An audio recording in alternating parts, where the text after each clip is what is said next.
Love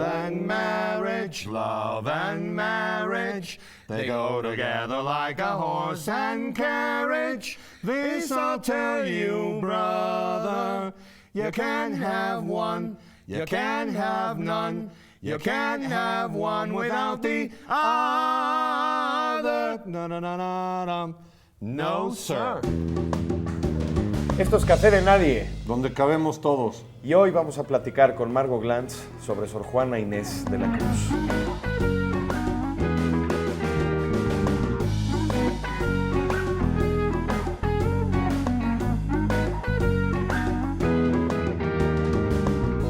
Margo Glantz es sin duda una de las escritoras más singulares de nuestra lengua, ensayista, novelista, memoriadora de la literatura. Margo es sin duda una de las voces más vitales de la literatura escrita en nuestra lengua. Es un orgullo tenerte aquí con nosotros, Margo. Bienvenida, Margo Glantz. Bienvenidísima siempre. Viva. Muchas gracias, queridos amigos, por todos sus elogios, inmerecidos necesariamente. No, muy merecido. A ver, yo de entrada voy a agregar algo. Yo amo a Margo Glantz, lo sabe México y el mundo, pero mi amor por ti no estorba mi admiración por ti. Y yo te admiro en dos canales, como ya lo señaló este hombre. Primero, como narradora, porque te soltaste la greña y le diste lustre a las letras mexicanas, incluso allende nuestras fronteras, porque es una autora muy bien leída en España, donde hemos coincidido. De hecho, Argentina, nos conocimos en Madrid. Chile. Argentina, en Chile, Colombia, en todo el mundo, donde nos hablan y donde nos leen.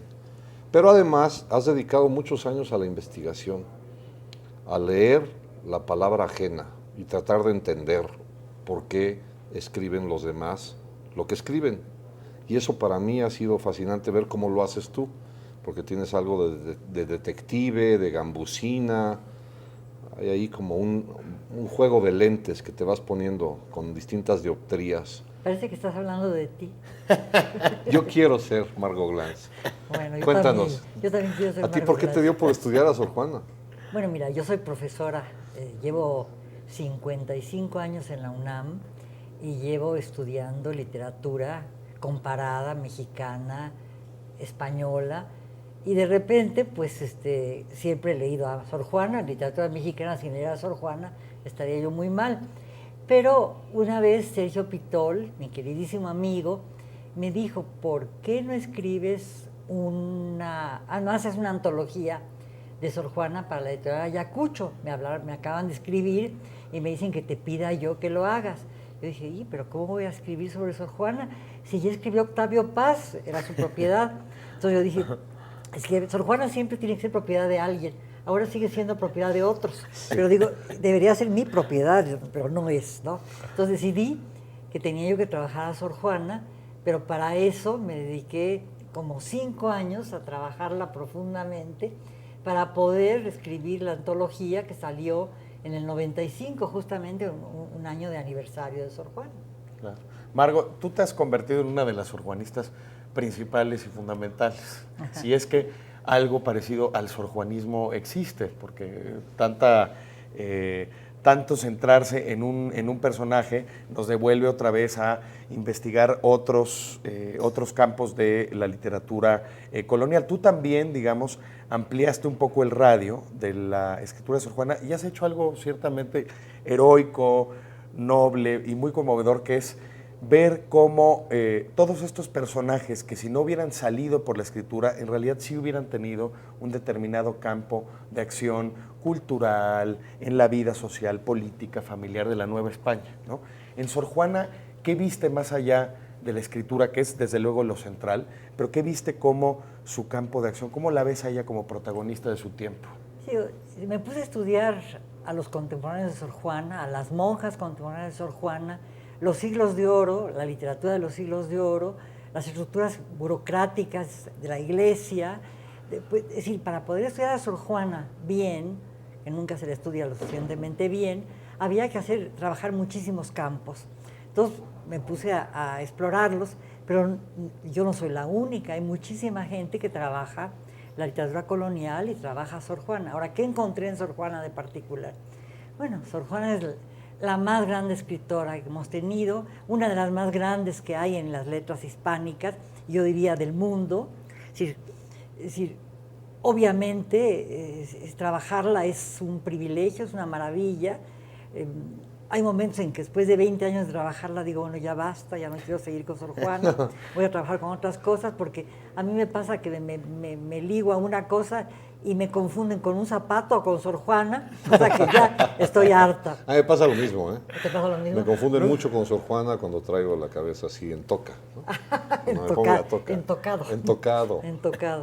Pues sí, digo, ahora, evidentemente Sor Juana, además de ser una gran, una mujer con una gran capacidad de organización para su sociedad, de poder manejar su vida como eclesiástica dentro de una sociedad cortesana y ser a la vez una magnífica monja que no quiso ser santa nunca, quiso conocer sobre todo, lo que le interesaba sobre todo era el conocimiento, aprender, pero además necesitaba estar muy bien situada en la sociedad en la que vivía para poder hacer lo que ella quería hacer, ¿no? Al grado de que logró, bueno, tuvo mecenas extraordinarios, logró ser conocida en todo el ámbito en donde se hablaba español, portugués, y también se conoció en Dinamarca, en Francia, etcétera, etcétera. Fue un personaje que supo hacerse conocer, que supo promoverse sin las falsedades y las hipocresías y los que ahora vemos en las promociones de los escritores. Oye, pero a ver, pero realmente es un no garbanzo solo, de a exacto. libra, es decir, Claro. de sus contemporáneas, incluso monjas o personas más o menos de clase social que les permitiera estudiar, que alguien le hubiera dado por escribir, alguna mujer que le hubiera dado por escribir contemporánea de ella. Sí, cómo no, está María de Sayas en España, que es muy Pero digo, importante. en la Nueva España, En la Nueva España. Bueno, había muchas monjas que escribían y escribían bien. Lo que pasa es que eran fundamentalmente monjas y querían sobresalir como tales, es decir, en el campo de la geografía. Sor Juana, aunque también interviene en ese campo porque no podía ser de otra manera, puesto que era una monja, y que además la obligaban a ingresar en ese mundo porque querían hacerla santa, como quieren hacerla santa ahora. Exactamente. Ella, pues, no le quedaba más remedio que participar de ese mundo. Pero las monjas contemporáneas a ella, por ejemplo, Inés de la Cruz, que fundó el convento de Teresas Descalzas en México, es decir, en la Ciudad de México, porque ya había uno en Puebla, fue un personaje muy particular que escribió cosas bien interesantes. aparte su tocaya. Ella Claro. se puso Inés, se dice, ¿no? Y creo que es cierto, por Inés de la Cruz. Inés de la Cruz era una mujer muy, muy, muy emprendedora, nació en España, y escribió su biografía, su geografía, muy conocida, la publicó en un libro muy importante, El Paraíso Occidental, de Sigüenza y Góngora, ¿no? Entonces, ella escribía muy bien, y hubo varias monjas que escribieron muy bien. Muchas escribían y le daban sus textos a los confesores, que las reescribían porque pensaban que Claro. la escritura de una mujer no era Tenía errores per se. per se, una mujer era flaca. Yo no creo eso. Yo todo lo que he leído tuyo es intacto. Sí, pero yo soy impecable. excepcional. Yo sí te quiero canonizar a ti, porque, a ver, en el proceso de canonización de Margot Glantz tiene que entrar que te pusiste a leer todo lo que tenía que ver con Sor Juana. Todo es un poco exagerado, pero lo más que pude. No, y no me canonices, por favor, que es horrible. No, ¿Por qué jamás. Vamos Aquí no vamos a juntos. hacer la geografía. Estemos ¿eh? juntos en el Exacto. altar. Ah, sí, eso sí, en el Es cielo. para estar juntos en el altar En el siempre. cielo, en el cielo, en el cielo. ¿Qué prefieres, Margo, de la obra? Sé que es muy difícil, sobre todo para alguien que ha investigado tanto a Sor Juana y con tanto entusiasmo como tú. La parte en prosa, las comedias, los autos, las loas, los poemas líricos. Pues va dependiendo del campo que voy estudiando. Cada vez que trabajo una parte de su obra, me parece la más extraordinaria, pero creo que, bueno, evidentemente como ella misma, pues lo más extraordinario para ella era ese papelillo que llaman El Sueño, El papelillo. que Exacto. llaman El Sueño, que a mí me parece verdaderamente, bueno, es una de las maravillas de las maravillas de las maravillas. Es su agiobiógrafo, el padre Calleja, El padre el Calleja. padre Calleja en Madrid, cuando escribe el obituario de Sor Juana en el tercer tomo de sus obras reunidas, en la fama y obras póstumas, dice que imitó a Góngora, pero que sobrepasó a Góngora porque Góngora tenía un material para hacer sus soledades, un material que se prestaba definitivamente a la poesía. Y ella no. En tanto que Sor Juana escogió un material que parecería inerte, dificilísimo de manejar, como ella lo manejó, que era la digestión, el Los movimiento ciclos del del corazón, sueño. los ciclos del sueño, el cosmos, es decir, se va del cuerpo humano al cosmos, ¿no? Digo, y eso era pues de la ciencia, no de la poesía. Pero y Sor qué- Juana sobrepasó a sus contemporáneos en eso. Pero qué difícil causa, ¿no, Margot? O sea, en un momento donde incluso hasta el siglo XIX Góngora era tomado como un charlatán y como alguien que solamente se la pasaba haciendo malabares verbales, que Sor Juana haya seguido de alguna manera su estela y superado, qué, Sor Juana qué dejó dificultad, qué- hacia 1720 y pico y eso, Sor Juana declinó su fama como la de Góngora y volvió a ser muy importante algo a finales del siglo XIX, aunque por ejemplo algunos críticos decían que era falsa la fama de Sor Juana como la del Casimir mexicano, así que compararla con el Casimir Qué horror. mexicano era como medio absurdo. Pero en fin, Eso es del nigromante, ¿verdad? Eso lo decía el nigromante. No, el nigromante, Los González Casimir. Pimentel, creo. Qué horror. Bueno, y digo, empieza fundamentalmente pues con los contemporáneos, con Abreu Gómez, aunque ya antes hay gente, ¿no? Es decir, bueno, Amado Villaurrutia, Amado Nervo, etcétera, ¿no? Amado Nervo primero, Villaurrutia, etcétera. Y bueno, empieza a considerarse como gran cosa. Dorothy Shen, esta investigadora norteamericana que trabajó a Sor Juana y que encontró su profesión de fe, etcétera, y que la compró, ¿no? Para una biblioteca norteamericana. Pues era una mujer que, como era una gran estudiosa, nunca tuvo tenure o nunca tuvo el cargo más alto en la universidad porque era mujer, en una época en que estudiaban pocas, en que tenían puestos académicos las mujeres. Digo, pero ella se dedicó muchísimo tiempo a Sor Juana, ¿no? Y fue muy importante. Pero claro, Sor Juana entra así a la fama mundial con Octavio Paz, que la recicla, digamos, la recontextualiza Claro. con las trampas de la fe y que se vuelve un libro muy, muy importante. Y también yo creo que fue muy importante el movimiento feminista en los Estados Unidos y en otras partes del mundo, pero específicamente en los Estados Unidos, donde surgieron sorjuanistas como, pues no sé, como así, surgían así. Como flores. Una legión. en Una legión en de rama. feministas, ¿no? Pues vamos a seguir hablando de esta vida y estos milagros profanos de Sor Juana con nuestra querida Margot Glantz después de una pausa.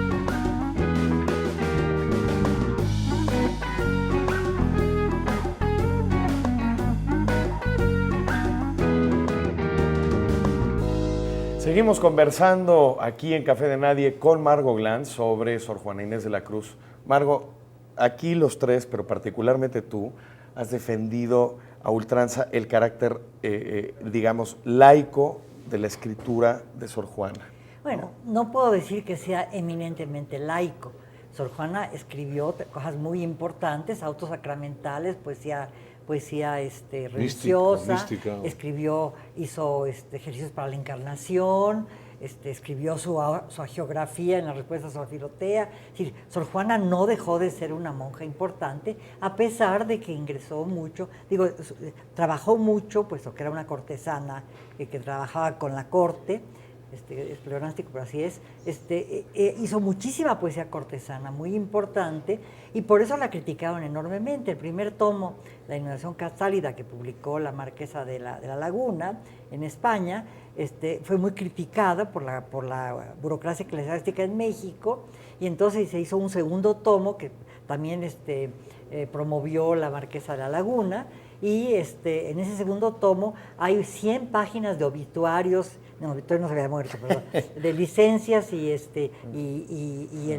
elogios a Sor Juana, en donde se decía que era una gran monja que nunca había faltado a la iglesia, etcétera, etcétera, porque la defendían. Ya había salido la Carta Atenagórica, que tuvo muchos problemas, que causó muchos problemas sobre todo en la Iglesia en México.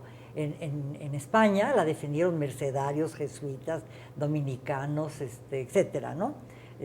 Dominicanos que eran de la Inquisición, que ella dice no quiero ruidos con la Inquisición, y hay dominicanos que la defienden, ¿no? Entonces, el segundo volumen, aunque tiene obras de prosa, prosaicas, digamos, pues Primero Sueño, que no es prosaica, pero que no habla de Dios directamente, exacto, sino la primera causa, es un tomo dedicado a defender a Sor Juana de cualquier acusación de que se dedicó demasiado a lo profano. El propio Méndez Plancarte, que hizo la edición, que ha hecho la edición más importante que se ha hecho sobre Sor Juana, que no se ha sobrepasado, decía que por ciertos poemas de Sor Juana podía haber tenido ríos con la Inquisición, es decir, que hay todavía censura en el siglo XX y tenemos cada vez más una corriente de gente que defiende a Sor Juana como monja y como santa, como se trató de hacer, por ejemplo, con el tercer tomo de sus obras, las Fama y Obras Póstumas, en donde se hacía fundamentalmente hincapié en su santidad, cómo murió, etcétera, etcétera.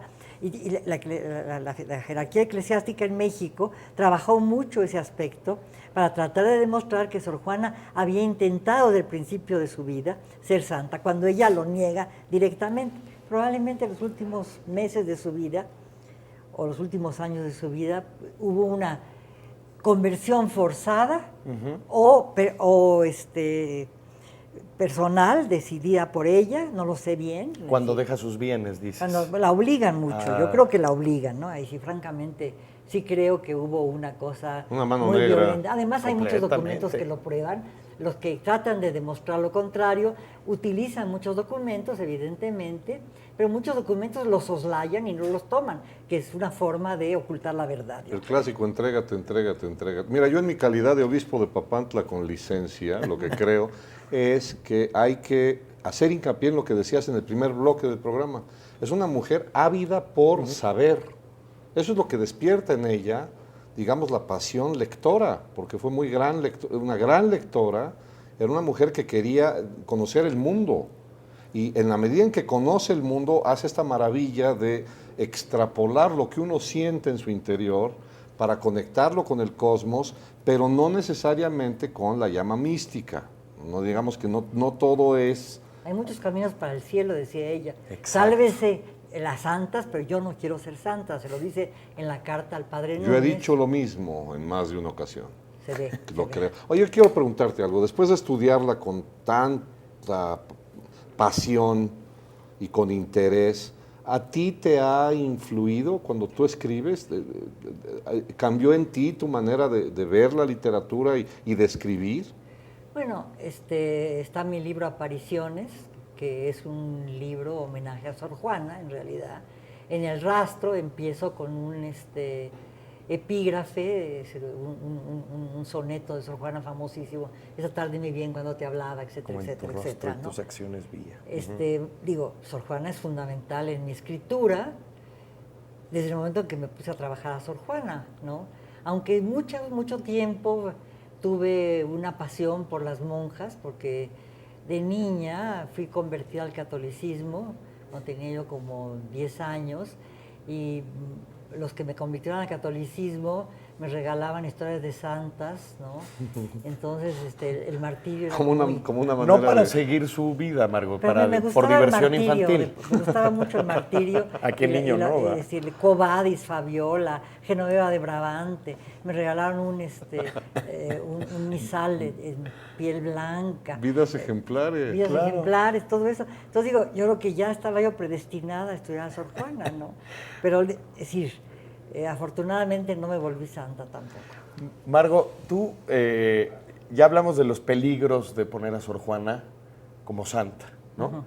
¿De qué otros prejuicios y de qué otras estupideces pseudocríticas habría que defender en este momento a Sor Juana? Bueno, yo creo que Sor Juana es una figura tan esencial para la literatura mexicana, así como para la literatura universal, que Sor Juana debería ser totalmente del dominio público y en todo caso, si se encuentran nuevos documentos sobre Sor Juana, que creo que se pueden encontrar, esos deberían pertenecer, yo creo, a la Universidad Nacional Autónoma de México. Eso ¿no? para empezar. A la Biblioteca Nacional. Eso para yo empezar. creo. claro. Sí, Habría que añadir definitivamente. también que la literatura de Sor Juana, que es ella misma, ella en sí misma es una literatura. Definitivamente. Bueno, es grande por ser grande, no porque es mujer. Es decir, Exacto. independientemente de que es mujer, porque la bandera esta feminista que de pronto exagera que porque ustedes son muy buenas escritoras, hay que venerarlas simplemente porque son mujeres. Yo a ti te venero como tu lector cuando te leo y ahí no me importa Por tu en escritura. realidad que seas bella. Mira, yo creo que Sor Juana tuvo un papel muy importante en la emergencia de un discurso femenino que ella defendió profundamente. Está la respuesta Está a Sor Filotea, Filotea. y está la carta al padre Núñez, y muchísimos de sus sonetos, de sus romances, etcétera. Y bueno, está esa maravillosa comedia que es Los empeños de una casa, en donde ella defiende el ser mujer y habla de la necesidad de que las mujeres estudiasen, ¿no? Ella mataba a su abuelo y a su madre, decía que con empeño, ¿cómo decía? Las mataba, no me acuerdo cómo dice exactamente la palabra, pero ella quería que la vistieran de hombre para que la mandaran a la universidad, y ella se viste de hombre en uno de los autos sacramentales, en la loa de San Hermenegildo. Entonces, digamos, Sor Juana sí peleó muchísimo por la independencia de las mujeres y por el hecho de que las mujeres, por serlo, no podían ser inteligentes. Hay hombres idiotas y mujeres idiotas, decía ella. Entonces, no lo dice así, lo dice de otra Claro, manera. claro, pero es claro. eso. Bueno, Claro. digo, pero yo creo que sí tuvo, en la época de Sor Juana, hay otra mujer muy interesante, importantísima, anterior a Sor Juana, que seguramente ya leyó, pero que no menciona porque era bastante escabroso, que es María de Sayas, que escribió dos series de novelas ejemplares al estilo muy diferentes de Cervantes, pero siguiendo un poco esa trayectoria. Entonces, digamos, sí creo que a Sor Juana le importaba mucho defender el campo de lo femenino. Ahora, creo que no solo por ser mujer fue lo que fue, definitivamente. Claro, claro. Digo, ella, por ejemplo, a los 3 años ya era poeta. Ella dice que creía que todo el mundo era poeta porque ella hablaba en verso. Y cuando se dio cuenta de que no todo el mundo era poeta, se sorprendió, porque pensó que era natural que la gente fuera poeta desde casi el principio. Dice, azotada como Ovidio, suenan, no sé, a poema mis versos. Suenan, Es bellísimo eso, ¿no? bueno, no te lo dije bien. No, más o pero es menos. bellísimo imaginar que el mundo está poblado por poetas y que de pronto viene el desencanto y resulta que hay políticos, y hay autoridades. Y que se habla en prosa. Y que se habla en prosa. Sosa. Sor Juana e indecorosa. era también bastante política, porque sin serlo no hubiera podido sobrevivir en una sociedad como la colonial, en donde se necesitaba ser discreto, y ser discreto significaba discernir cuáles caminos seguir para poder mantenerse al filo de la navaja entre lo eclesiástico y lo cortesano. Era importantísimo eso. Y esa línea que permitía torcer uno y otro lado era, sin duda, su gran inteligencia poética, su gran sensibilidad para las ciencias exactas, su dominio de la música. ¿Cómo? Era una magnífica contadora. Aprende a leer a los 3 años, ¿no? Yo tengo una nieta que va a cumplir 3 años y ojalá que aprendiera a leer fuera como Sor Juana. Y es maravillosa, mi nieta, inteligentísima. Sin embargo, no sabe todavía escribir, ¿no? Entonces, Sor Juana a los 3 años escribía, bordaba, contaba, etcétera, ¿no? Ella lo cuenta en la respuesta a Sor Filotea y lo cuenta el padre Calleja en su obituario, digamos, ¿no?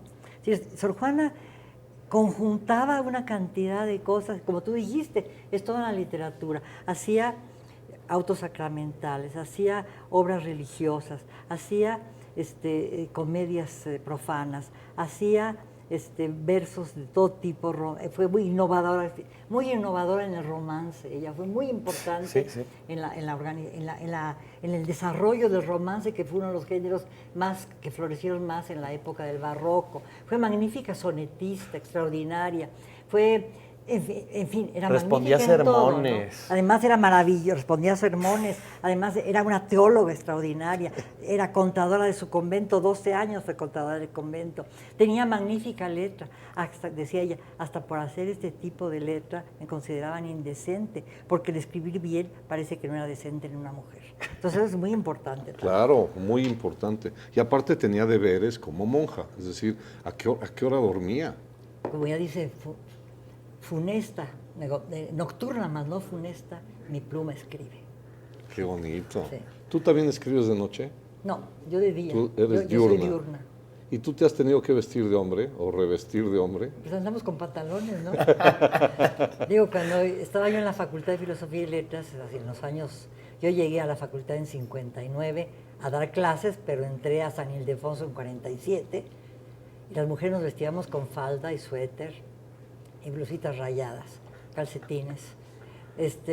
Y como en el 65 me puse un traje pantalón, y decían que si me creía yo George Sand. Mira nomás. Sí, ya ves, ahora cambiamos. La onda yeye. Margot, tenemos al padre Calleja por un lado, ¿no? Y luego al padre Higginson por otro, ¿no? El padre Higginson, que era el mentor de Dickinson, el padre Calleja, que era el confesor de Sor Juana. Y sin embargo, las dos, Emily Dickinson y Sor Juana, eran infinitamente superiores en talentos a sus tutores y mentores, sí. ¿no? Les Mucho. tenían envidia. Increíble que ahora no podamos seguir reconociendo eso, ¿no? Digamos, en un mundo donde, por fortuna, ahora leemos y te leemos a ti como los grandes actores de la escritura y del pensamiento en su respectivo tiempo. Léanme mucho porque ya mi generación se está yendo, ¿eh? Para Te nada, vamos a seguir tú te leyendo vas a quedar devotamente, siempre. Margot. Te queremos mucho.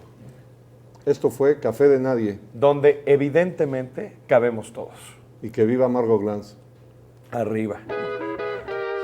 Fly me to the moon, let me play among the stars.